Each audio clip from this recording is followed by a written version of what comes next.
This is the Berman Method podcast featuring Dr. Jake Berman and physician assistant Jenni Berman. We are here to treat problems and not symptoms. Disclaimer, this podcast is for entertainment purposes only and not to treat anyone or to give medical advice. If you are interested in any information that we are giving and would like to use this for yourself, we recommend that you contact your primary care physician or reach out to us and ask us questions about yourself specifically. Enjoy. And we're rolling, baby, rolling.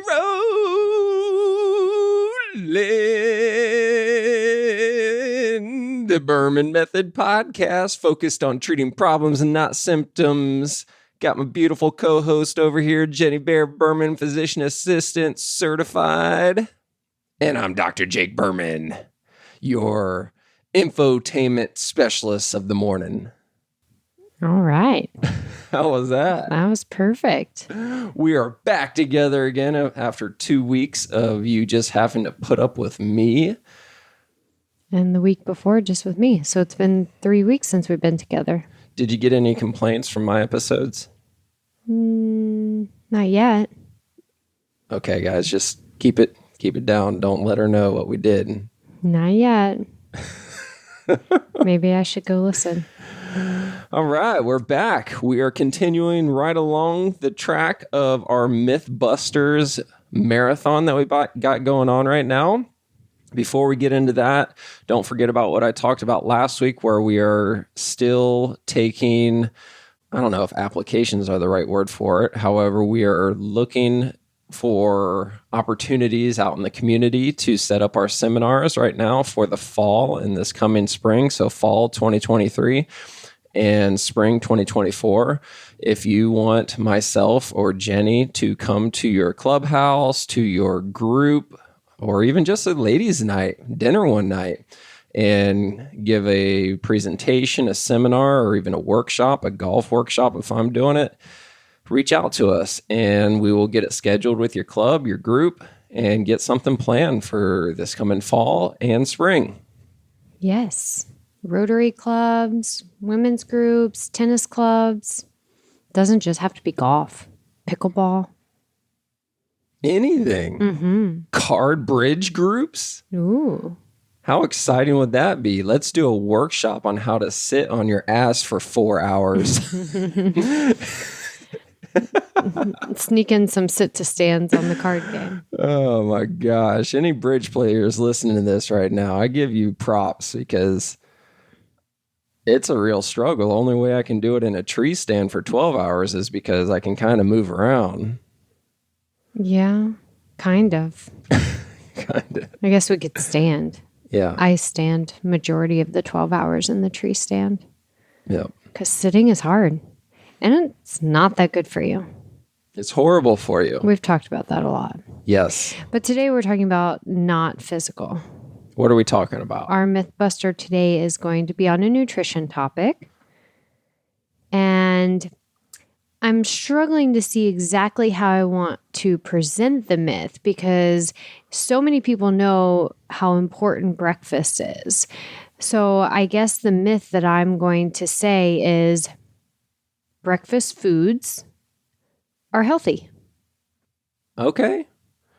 Do you mind if I put a twist on it? Sure. Eating breakfast is healthy. True. That's a good one. I think that's a bigger myth.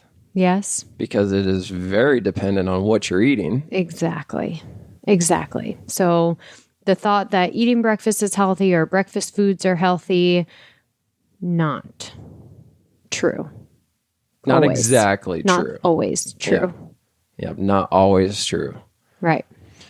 I think that we could even refine it even more. I mentioned it a time or two somewhere throughout the past couple of years where the myth of thinking that fruit and oatmeal and peanut butter toast is healthy breakfast.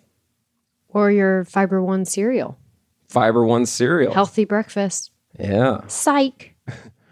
Not. A glass of orange juice. Oh my God, I cringe every time I see it. A glass of milk. Not as bad as a glass of orange juice. It's 13 grams of sugar in a cup of milk. How much is in orange juice? More, but still, how many people do you think know there's 13 grams of sugar in a cup of fat-free milk? How many cookies is that? 3? So drinking a glass of milk is equivocal to eating 3 cookies. Depends what kind of cookies, right? On average. It's 13 grams of sugar. Your recommended allotment of sugar in a day is 20 grams. Holy cow. So over half of your recommended allotment for the day in a glass of milk. Oh Yes. my gosh. Can you believe that? So the reason why I wanted to talk about this today, because we were out to breakfast yesterday and it was a very nice restaurant. Very extravagant. Is extravagant the right word? Extensive menu. Tons of quote unquote amazing options on this menu. It wasn't your basic cookie cutter eggs, bacon, sausage breakfast place. Mm-hmm. This was a nice place. And we were with a group of friends. There were 6 of us total. And it was just really interesting to see the choices that we all made, right? Because we all come from different backgrounds and we all have different ideas on what we should eat for breakfast. Some had no idea at all as far as macros goes. And it says, oh, that looks good, so I'll order that. And then other of us were going, me in particular, I'm like, can I just please have a plate of 7 eggs? And everybody's like, what? But anyways, I wanted to talk about it because so many people go to breakfast restaurants and just scan and find something that looks delicious and order it. Right. Thinking that they're doing something good for themselves and then top it off with a nice glass of orange juice or milk. Right. And so, I'm going to go on that because the big thing is, you should eat breakfast. Breakfast is really important, which agreed. Breakfast is very, very important. We should all be getting adequate protein in first thing in the morning. Within 2 hours of waking up, we should be getting our adequate amount of protein. The problem is people will think, oh, well, oatmeal and fruit is healthy because it's a lot of fiber and fiber is good for me. The problem is oatmeal is a carbohydrate, fruit is a carbohydrate, and there's no protein here. So you're starting your breakfast off, your day off with a ton of carbohydrates, which converts to sugar. Yes, the oatmeal and the fruit have fiber in them, but you're not getting the protein to stabilize your blood sugar. You're starting off only with carbohydrates and fiber, which is going to cause the blood sugar to spike and then to fall. And this is just starting your day out on the wrong foot with an unstable blood sugar level. Summarizing what you just said there, the most important part is making sure that protein is in the mix, and not that just protein is in the mix, adequate protein is in the mix. Because if we want to get, I think we should get nitty gritty on this because this is supposed to be informational. How much protein should you consume at breakfast? Generally, in general. In general, the general population should be getting somewhere between 30 and 40 grams of protein at breakfast. Okay, so this is a very general statement. This is not individualized at all. So let's just say 30 grams. Let's go on the low end. So on the low end of average, you're supposed to be getting 30 grams of protein at breakfast. Right. Now, just for fun, let's have some fun. Let's go over some different combinations on how you can get 30 grams of protein with your average breakfast menu. So 2 eggs with 3, ideally, chicken sausage links. Okay. Would get you pretty close. That would be like 26. So even still under that's 30. Not it. No, that's under 30. How do we get 30? So you'd have to do 3 eggs with 3 to 4 chicken sausage sticks, depending on the type and the size. So let's just say 3 eggs and 4 chicken sausage strips. Mm-hmm. Okay. Links. What's another combination? You could do out to breakfast. Out in public. A cup of Greek yogurt. Okay. That's going to be 30 grams. Mm-hmm. Okay. How many people listening to that are going, oh man, that sounds delicious. But not the plain yogurt. Greek yogurt. Yeah. I mean, not like the sugar yogurt. Yeah. 1 cup Greek yogurt. Okay. Let's see. How else? We could do 3 eggs and 4 slices of bacon which would be high in fat because bacon is going to have more fat than chicken sausage.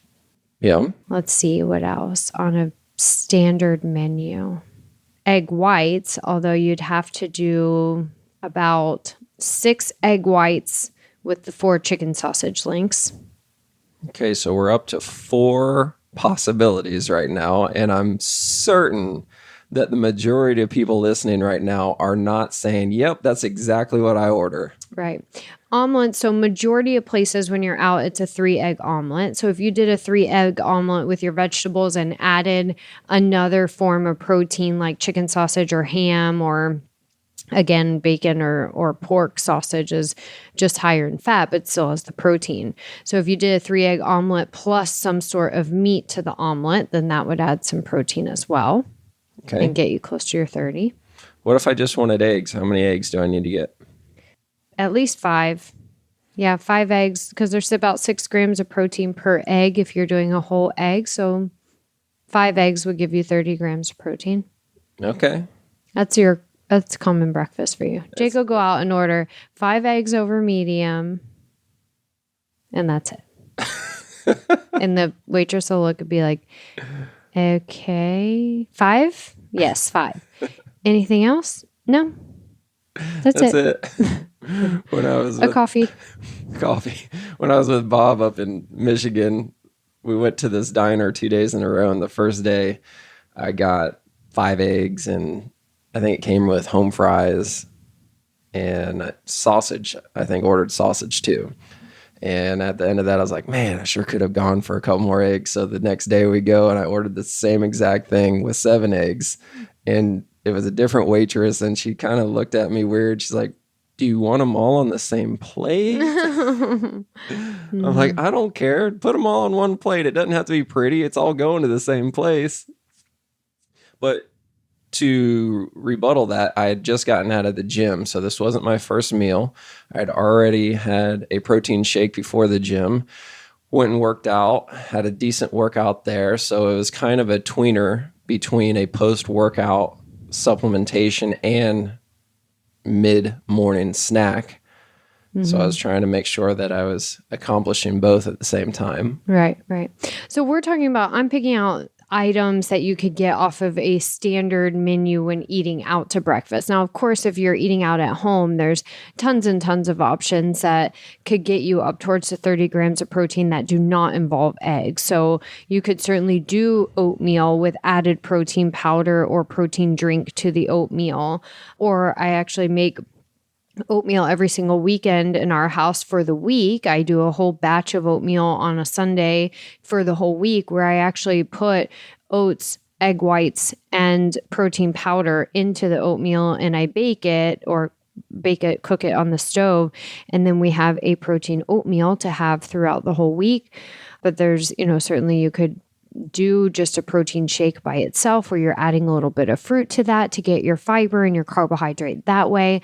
So there's certainly options of other breakfast menu items that you could do that are plant-based or egg-free when you're at home. It's just much more challenging when you're out. I don't even want to talk about at home. I think this myth is specifically for being out in public because every time we go out, it doesn't matter which restaurant we go to, I cannot find a single person who has ordered something where I'm like, yes, that is not going to completely screw up your blood sugar level. Mm-hmm. Like I've never seen it. I just have not seen it. So I think that we need to hammer this home and say, yeah, breakfast is the most important meal of the day. You do need to get adequate protein, a minimum of 30 grams of protein first thing in the morning on average. You have to know what you're consuming, though. If you're not going and ordering 3 eggs and 4 links, chicken sausage links, you're not getting enough protein. So if you're augmenting it, because nobody gets just that. They're getting 2 slices of toast with butter all over it. Next. They're getting a pancake. Or a couple of pancakes. They're getting a cup of a cup of fruit. Well, and I was going to go there next is when you're on the menu, oftentimes your standard breakfast will come with 2 eggs, 2 pieces of sausage, home fries, and toast. maybe some fruit in there too. The home fries, the toast, and the fruit are all carbohydrates. That's over 3 servings of carbs in one meal, because majority of the time they'll give you 2 slices of toast when really a carb serving is 1 slice of toast. So not only are you getting a ginormous portion of home fries, which is probably 3 servings of home fries.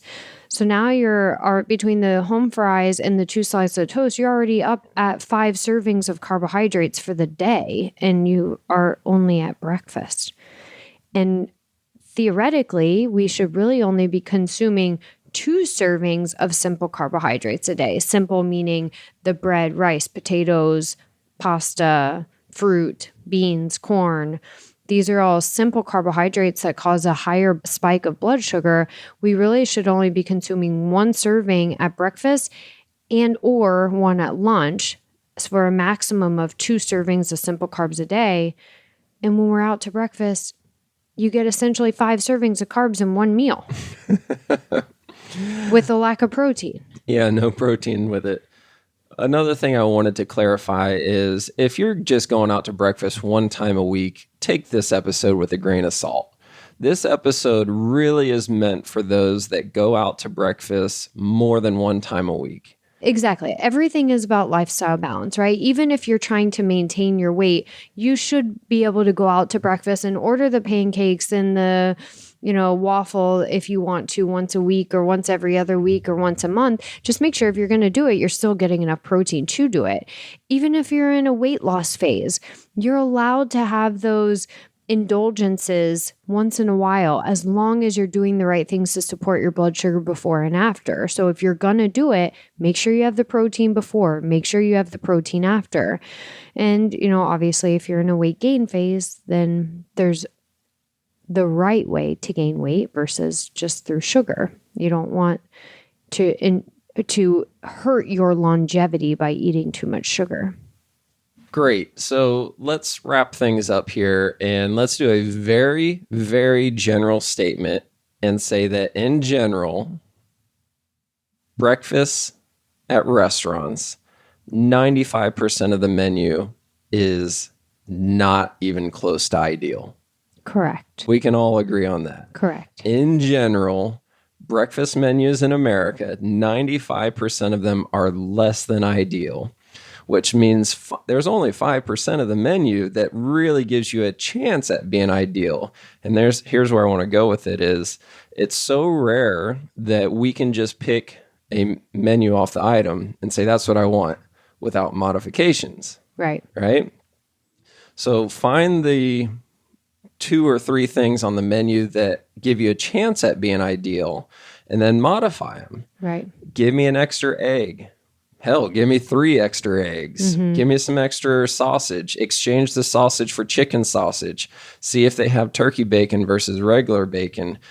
So making health conscious choices to set yourself up for success, because so many people go to breakfast thinking they're doing themselves a good thing, especially with a cup full of orange juice, but you're really shooting yourself in the foot and you're wondering, why the hell can't I lose any weight? Because you're starting the day off in the hole. Right. And it's so deceiving because you'll see on the menu the healthier side, and it will be your oatmeal parfait with oatmeal and fruit and brown sugar. And you're like, yes, I'm on the healthier side. Yeah, it might be 200 calories, but it's 200 calories of the wrong things. Yeah, 200 calories of sugar. Right. It's carbs that break down into sugar. Mm-hmm. Good? So increase protein. That's the biggest takeaway when you're going out to breakfast. Try to choose something off the menu where you're modifying it to add a little bit more protein. And if it comes with the potatoes or the grits and the bread, one or the other. Choose the 1 slice of bread. Choose the half of the serving of the home fries that comes with it. Choose the fruit instead of the bread or the home fries and add more protein. You know what's funny is, I think it's relevant. It's definitely relevant for this episode is, what's the name of that place up on Pine Ridge that we go to every once in a while? Sunburst Cafe. Yeah, Sunburst Cafe. Every time we go there, I order the same exact thing. I think it's called the Costa Rican, and it's eggs, black beans and rice is all it is. And every time I get 5 eggs, black beans, rice. And after I eat that breakfast, I feel good. I feel really good versus when I go to Skillets. Sorry to throw Skillets under the bus. I order the corned beef hash skillet with eggs that comes with this cheesy potato cake bottom on the thing. And we always get a gluten-free waffle for the 3 of us to share, me, you, and Stella, because Vera's not eaten waffles yet. And we always have leftovers of it. We don't, between the 3 of us, we don't even eat the whole waffle, just FYI. I mean, but this is important for what you're saying. Yeah. At the end of that breakfast, when we're driving home, I'm always going, oh my God, I feel like shit. Mm-hmm. We just got done working out and I'm coming off a high, eat this breakfast, overindulgent. And I'm like, I feel like shit. I wish we would have just drove an extra 15 minutes up to the Great White North, Pine Ridge, and went to Sunburst and got that. So just being aware of how you actually feel after consuming a meal, just try it for one time. Try going to Sunburst and ordering that Costa Rican and see how you feel 15 to 30 minutes after that meal. And then do the same exact thing. Go to Skillets and order what I order. Or go to First Watch and order the Chiquichanga and see how different you feel. Right. Once we start paying attention to consuming more protein, you will be so surprised by the increase of energy and brain clarity and just overall how much more vitalized you feel.